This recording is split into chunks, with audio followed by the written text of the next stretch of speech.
Kenakalan remaja pada saat sekarang ini sudah sangat mencemaskan di kalangan masyarakat, mulai dari pergaulan bebas, narkoba, hingga kebiasaan cabut saat jam pelajaran menjadi sesuatu yang sangat biasa bagi siswa. Hal ini diperparah dengan sikap acuh masyarakat karena perilaku siswa tersebut. Hal inilah yang menjadi alasan bagi mahasiswa keperawatan UNAN untuk melakukan pelatihan khusus kejiwaan bagi siswa di SMP 23 Padang yang ada di Kelurahan Kotolua, Kecamatan Pauh, Padang.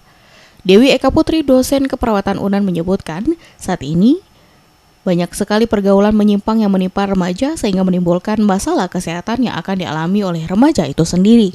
Dan di sini kita mulai dari hal yang kecil, sama anak-anak remaja, di mana fokusnya masalah kesehatan remaja saat ini itu menjadi salah satu topik utama dari dinas kesehatan terutama di Indonesia.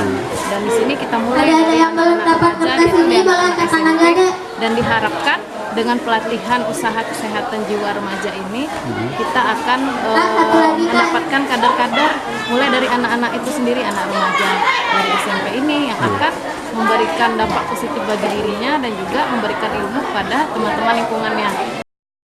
Sementara itu, Dr. Lola, Kepala Puskesmas Pauh, menyebutkan kegiatan ini diharapkan bisa menambah ilmu dan pengalaman siswa, serta bisa berubah ke arah yang lebih baik agar tidak terpengaruh kepada hal negatif.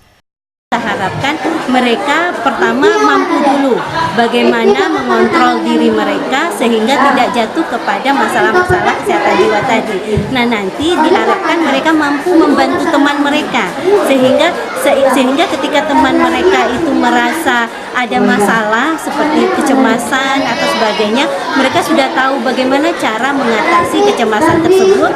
Kemudian kalau punya masalah dia harus berbicara kepada orang lain seperti ke guru BP-nya barangkali atau kepada teman yang dipercaya dan bahkan harusnya kepada orang tua. Jadi tidak dipendam masalah itu sendiri. Kegiatan ini diharapkan bisa membentuk kader kesehatan di sekolah, serta melatih para siswa supaya tidak terjerumus ke dalam kenakalan remaja. Tim Liputan, Padang TV.